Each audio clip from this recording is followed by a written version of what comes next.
That's enough. Don't want to embarrass the guy. Welcome to the White House, everybody. As I have already delivered my farewell address, I will try to be relatively brief. But I just want to get some folks together to pay tribute to somebody who's not only been by my side for the duration of this amazing journey, but somebody who has devoted his entire professional life to service to this country. The best Vice President America's ever had, Mr. Joe Biden.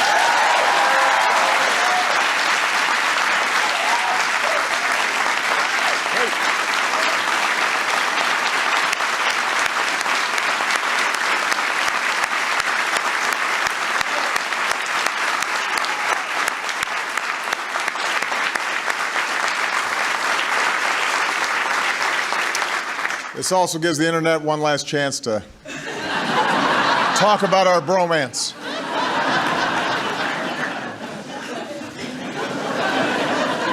This has been quite a ride. It was 8.5 years ago that I chose Joe to be my vice president. There has not been a single moment since that time that I've doubted the wisdom of that decision. He was the best possible choice, not just for me, but for the American people.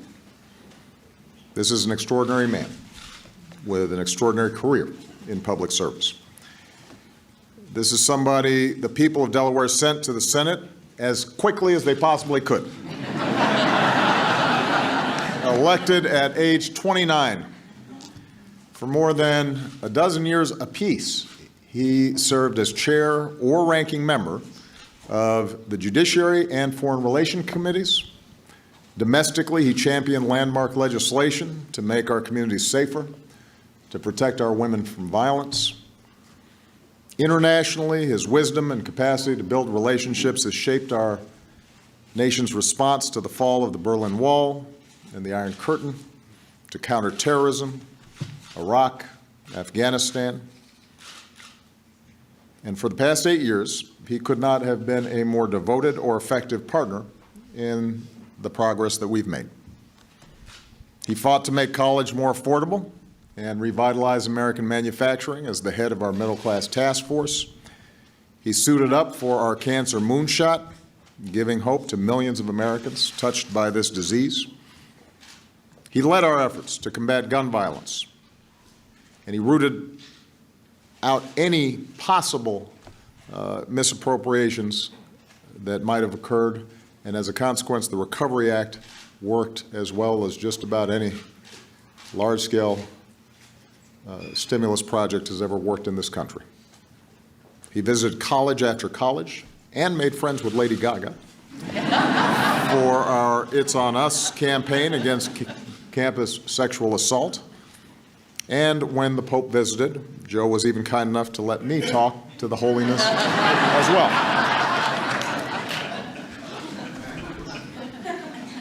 Behind the scenes, Joe's candid, honest counsel has made me a better president and a better commander-in-chief.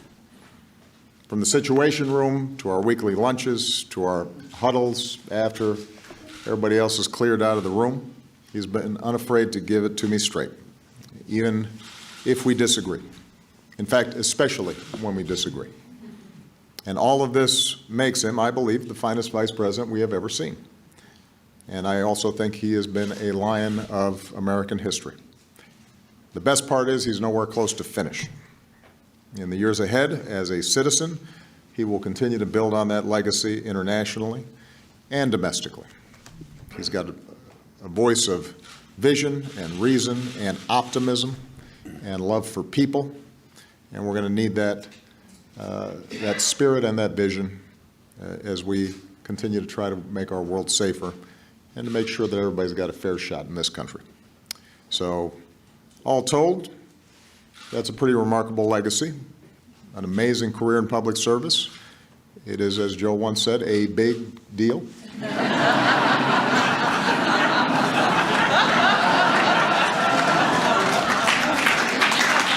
It is.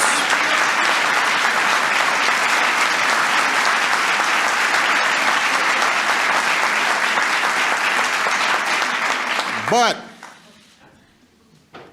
we all know that on its own, his work, this list of accomplishments, the amazing resume, does not capture the full measure of Joe Biden. I have not mentioned Amtrak yet, or aviators, literally.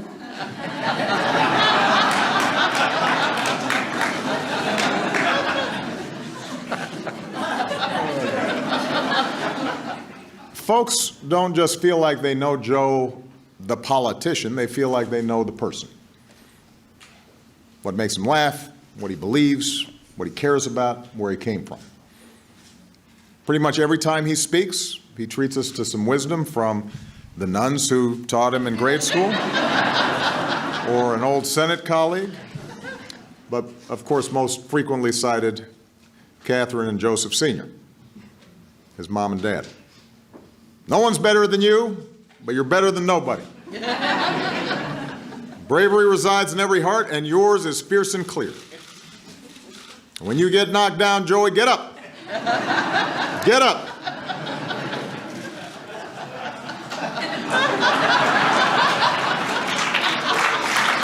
Get up.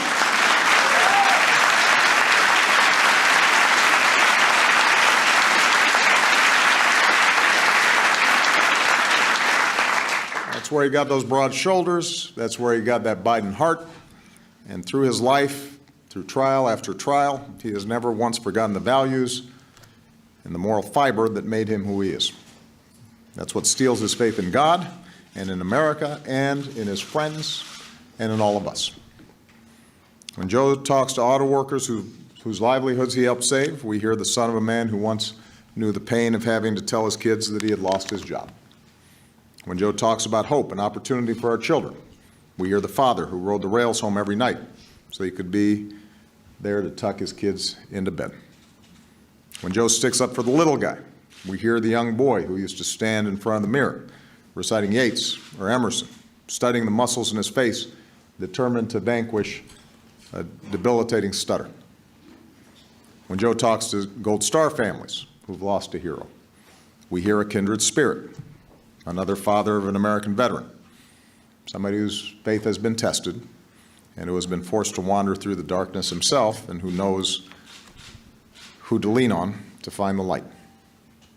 So that's Joe Biden, a resilient and loyal and humble servant and a patriot, but most of all, a family man. Starts with Jill, captain of the Vice Squad.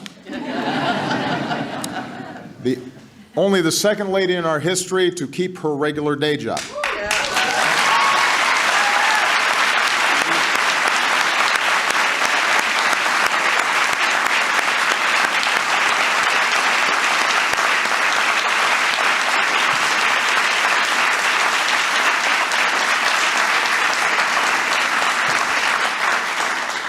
Jill says teaching isn't what she does, it's who she is. A few days after Joe and I were inaugurated in 2009, she was back in the classroom teaching. That's why when our administration worked to strengthen community colleges, we looked to Jill to lead the way. She's also traveled the world to boost education and empowerment for women. And as a Blue Star mom, her work with Michelle to honor our military families will go down in history as one of the most lasting and powerful efforts of this administration. Of course, like Joe, Jill's work is only part of the story. She just seems to walk this earth so lightly, spreads her joy so freely. And she reminds us that although we're in a serious business, we don't have to take ourselves too seriously. She's quick with a laugh or a practical joke, disguising herself as a server at a party she once hosted to liven the mood. She once hid in the overhead compartment of Air Force Two to scare the senior staff. Because why not? She seems to have a sixth sense of when to send a note of encouragement to a friend or a staffer, a simple thank you, or a box of macaroons.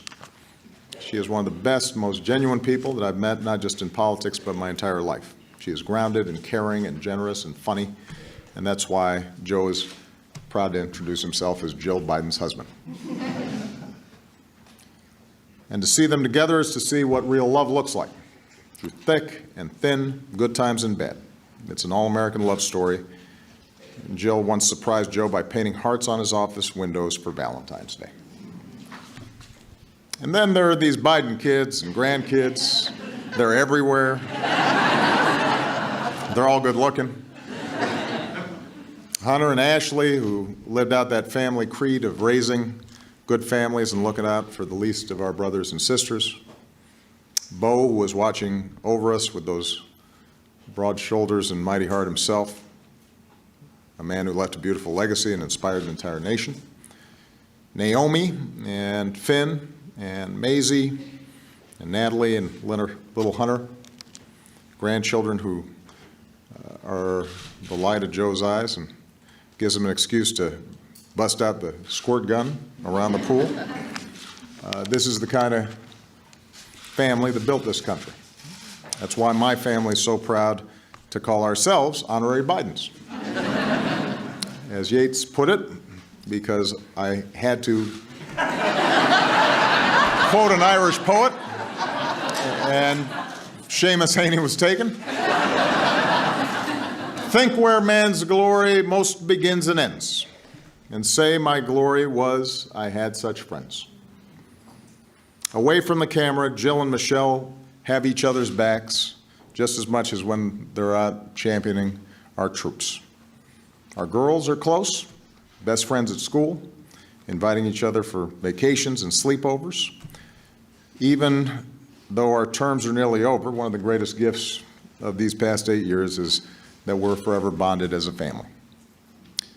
But of course, I know that the Obamas are not the only ones who feel like they're part of the Biden clan, because Joe's heart has radiated around this room. You see it in the enduring friendships he's forged with folks of every stripe and background up on Capitol Hill. You see it in the way that his eyes light up when he finds somebody in a rope line from Scranton or just the tiniest towns in Delaware.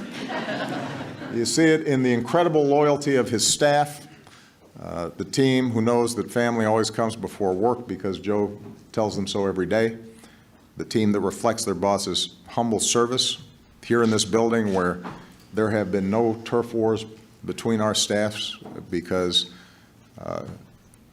everybody here has understood that we were all on the same mission and shared the same values.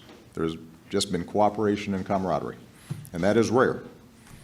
It's a testament to Joe and the tone that he set.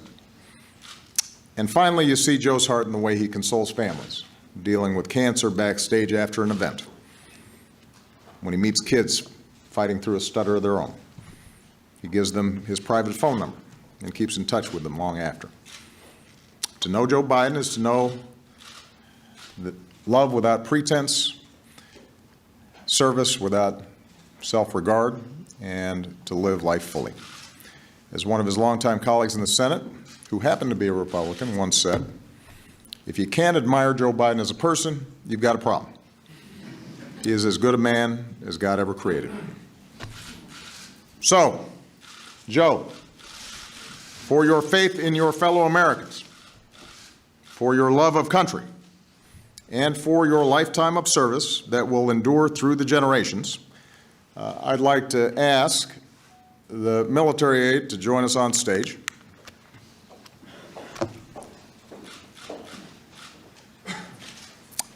For the final time as president, I am pleased to award our nation's highest civilian honor, the Presidential Medal of Freedom.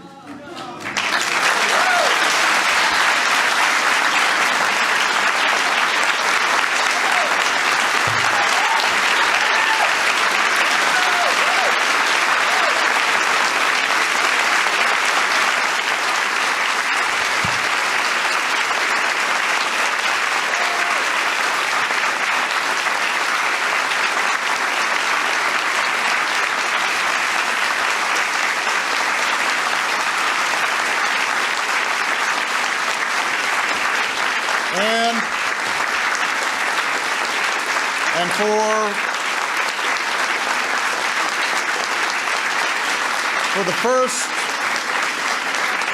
for the first and only time in my presidency, I will bestow this medal with an additional level of veneration, an honor my three most recent successors reserved for only three others: Pope John Paul II, President Ronald Reagan, and General Colin Powell.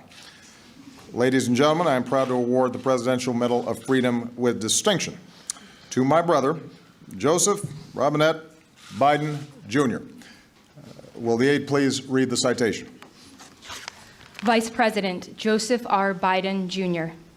In a career of public service spanning nearly half a century, Vice President Joseph R. Biden, Jr. has left his mark on almost every part of our nation, fighting for a stronger middle class, a fairer judicial system, and a smarter foreign policy, providing unyielding support for our troops, combating crime and violence against women, leading our quest to cure cancer, and safeguarding the landmark American Recovery and Reinvestment Act from corruption.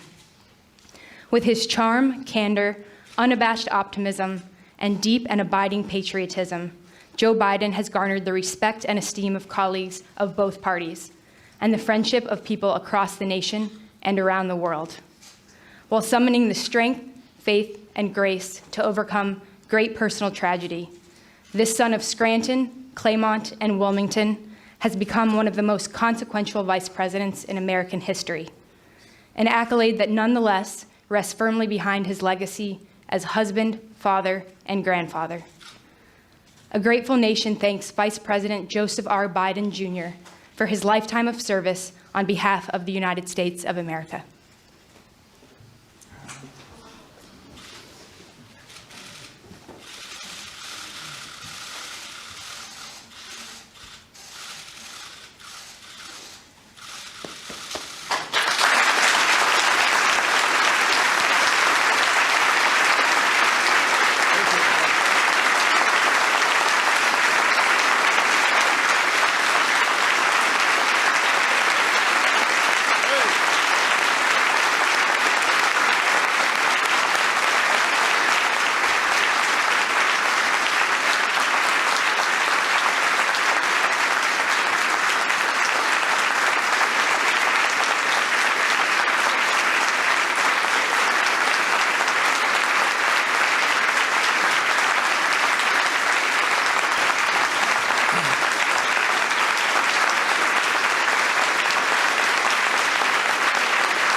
President.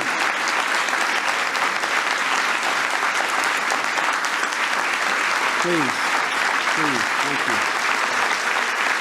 Thank you.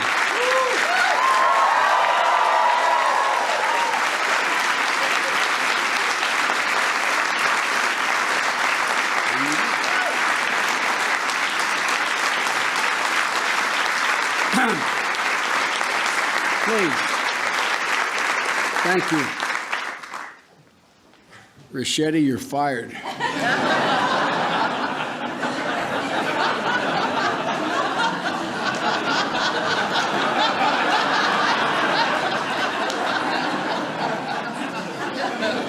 the press, Ricchetti's my chief of staff. I had no inkling.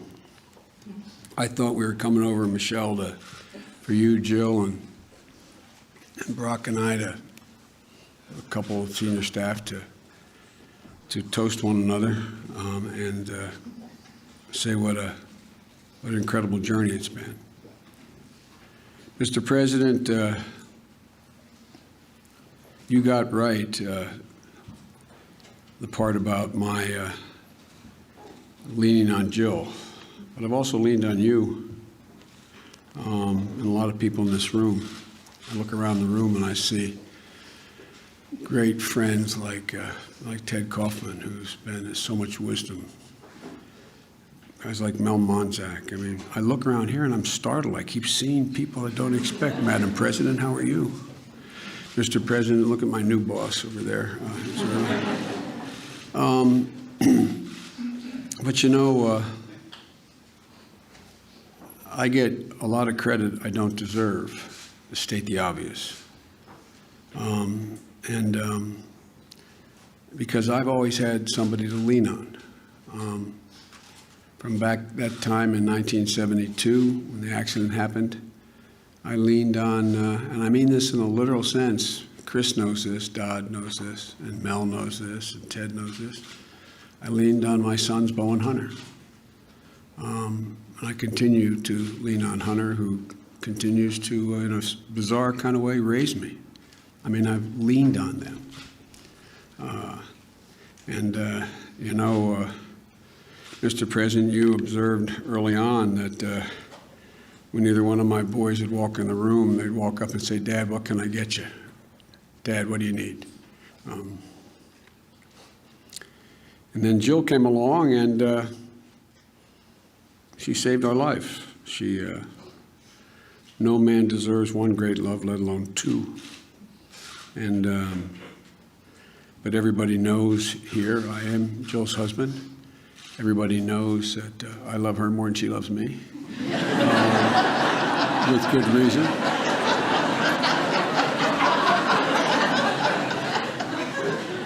And she gave me the most precious gift, the love of my life, the life of my love, my daughter Ashley. And I continued to lean on the family. President, you kidded me once. You heard that in the preparation for the two debates, vice presidential debates that I had, only had two, that Bo and Hunt would be the last people in the room, and Bo would say, "Look at me, Dad, look at me. Remember home base, remember." So, and the Secret Service can tell you, Mr. President, that Bo and Hunt and Ashley continue to have to corral me. We're at one of the national parks, and I was climbing up on top of a bridge to jump off the bridge with a bunch of young kids, and I hear my sons yelling, "Dad, get down, now!" And I just started laughing so hard I couldn't stop, and I said, "I was just going to do a flip-off, full gainer off here." He said, "Dad, the Secret Service doesn't want you up there, Dad. Look at me, Dad." You know, so we've never figured out who the father is in this family. And, Mr. President, you know that with good reason, there is no power in the vice presidency. Matter of fact, I just did for Nancy Pelosi's daughters, you have readings of the Constitution. You probably did one for her. And they had me read the provisions relating to the vice presidency in the Constitution. And there is no inherent power, nor should there be. But, Mr. President, you have more than kept your commitment to me by saying that you wanted me to help govern. The President's line often, other people don't hear it that often, but when someone say, "Can you get Joe to do such and such?" he says, "I don't do his schedule, he doesn't do mine." Every single thing you've asked me to do, Mr. President, you have trusted me to do. And that is that's a remarkable thing. I don't think, according to, I see the president of Georgetown here as well, I don't think according to the presidential and vice presidential scholars, that kind of relationship has existed. I mean, for real. It's all you, Mr. President. It's all you. The reason why when you send me around the world, nothing gets, as my mom would say, gets missed between the cup and the lip is because they know when I speak for them. And it's been easy, Mr. President, because we not only have the same political philosophy and ideology, I tell everybody, and I've told them from the beginning, and I'm not saying this to reciprocate, I've never known a president, and few people I've ever met, my whole life I can count on less than one hand, who've had the integrity and the decency and the sense of other people's needs like you do. I know you're upset when I told a story about when Hunt and I were worried that Bo would have to that he would, as a matter of honor, decide he had to step down as Attorney General while he was fighting his battle because he had aphasia. He was losing his ability to speak. And he didn't want to ever be in a position where, to him, everything was about duty and honor. And I said, and he may resign. I don't know. I just have a feeling he may. And Hunt and I had talked about this. And I said, he doesn't have any other income, but we're all right because Hunt's there and I can sell the house.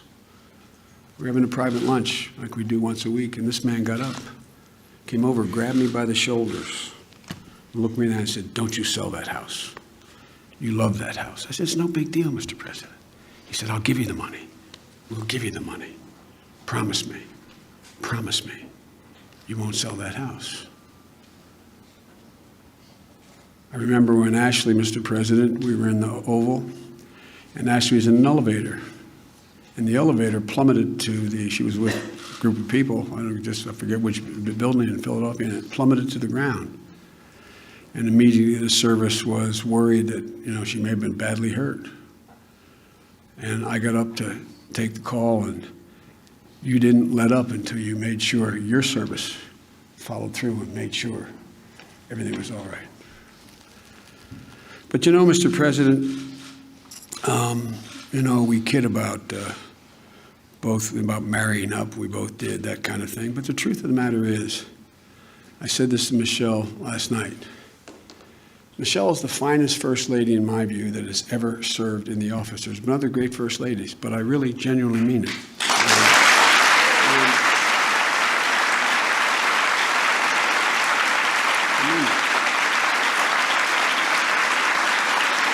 I kid.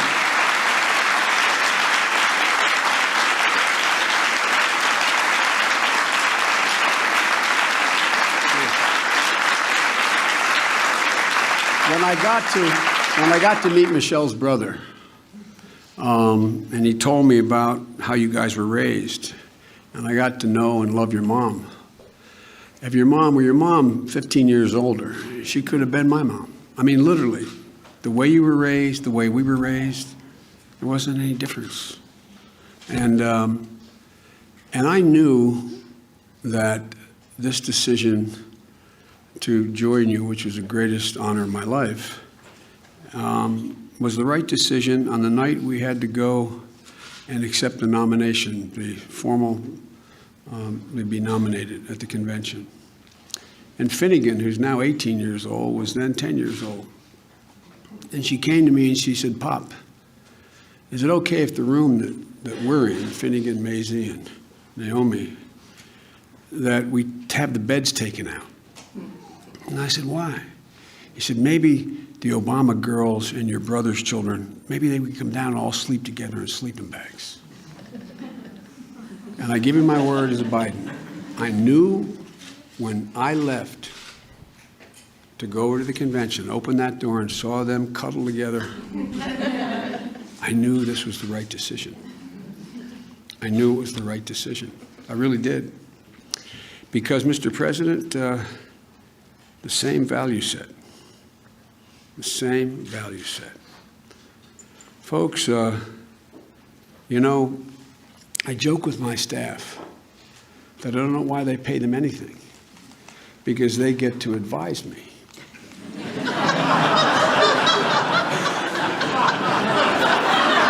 Let me explain what I mean by that. As the president of the University of Delaware, where my heart resides, in my home campus of Delaware, as he can tell you, I get to give you advice. I get to be the last guy in the room and give you advice on the most difficult decisions anyone has to make in the whole world. But I get to walk out, and you make it all by yourself. All by yourself. Harry Truman was right about the buck stopping at the desk. And I've never once doubted on these life and death decisions. I never once doubted that your judgment was flawed. Not once. Not once. We've disagreed and we've argued and we've raised our voices to one another, which we made a deal we'd be completely open like brothers with one another. But Mr. President, I've watched you under intense fire. I will venture to say that no president in history has had as many novel crises land on his desk in all of history. The Civil War was worse, the World War II was worse, World War I. But, Mr. President, almost every one of the crises you faced was a case of first instance. Case of first instance. And I watched that prodigious mind and that heart as big as your head. I've watched you. I've watched how you've acted. When you see a woman or man under intense pressure, you get a measure, and you know that, Michelle, and your daughters know it as well. This is a remarkable man. And I just hope that the asterisk in history that is attached to my name when they talk about this presidency is that I can say I was part of the journey of a remarkable man who did remarkable things for this country.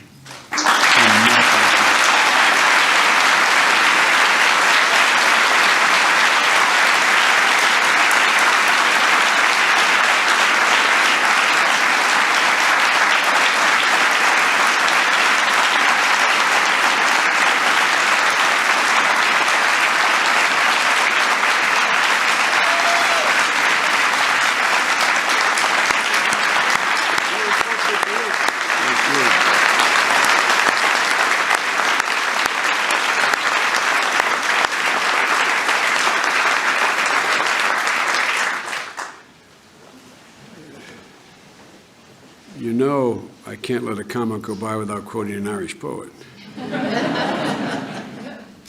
Jill and I talk about why you were able to develop the way you developed and with the heart you have. Michelle and I have talked about it. I've confided in Michelle. I've gone to her for advice. We've talked about this man. You give me insight. And I think it's because, Mr. President, you gave me credit for understanding other people's misery and suffering. Mr. President, there's not one single solitary ounce of entitlement in you, or Michelle, or your beautiful daughters. And you girls are incredible. You really are. That's not hyperbole. You really are. Not 1 ounce of entitlement. And Seamus Heaney, in one of his poems, said, when you can find someone who says it better, use it. He said, "You carried your own burden, and very soon, your symptoms of creeping privilege disappeared." You carried your own burdens, and very soon, the creeping symptoms of privilege disappeared. Mr. President, you have sometimes been like a lone wolf, but you carried yourself in a way that's pretty remarkable. The history of the journey, your journey, is something people are going to write about in a long time. And I'm not being solicitous when I say this. And you're so fortunate, both of you, to have found each other.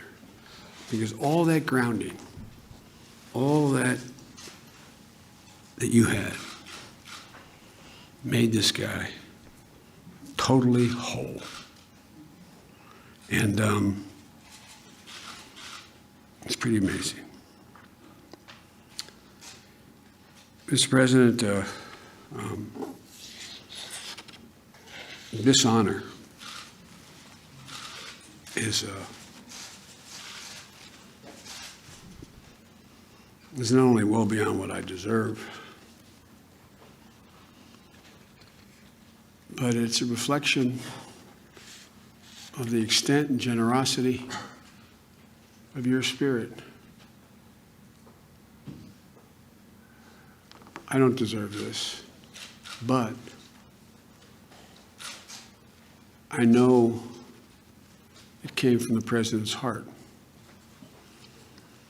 There's a Talmudic saying that says, what comes from the heart enters the heart. Mr. President, you have creeped into our heart, you and your whole family, including Mom, and you occupy it. It's an amazing thing that happened. I knew how smart you were. I knew how honorable you were.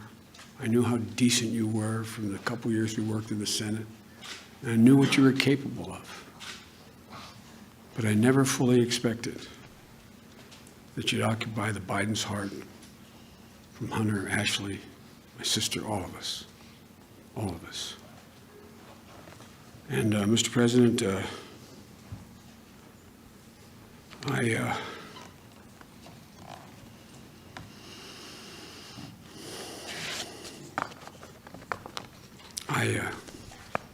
I'm indebted to you. I'm indebted to your friendship. I'm indebted to your family. And I'll tell you, I'll end on a humorous note. We're having lunch, our lunches, and mostly, and it's whatever in either one of our minds. We talk about family an awful lot. And about 6 months in, the president looked at me and said, you know, Joe, you know what surprised me? How we've become such good friends. And I said, surprised you? But that is candid Obama. And it's real. And Mr. President, you know, as long as there's a breath in me, I'll be there for you. My whole family will be, and I know it is reciprocal. And I want to thank you all so very, very, very much. All of you for being here.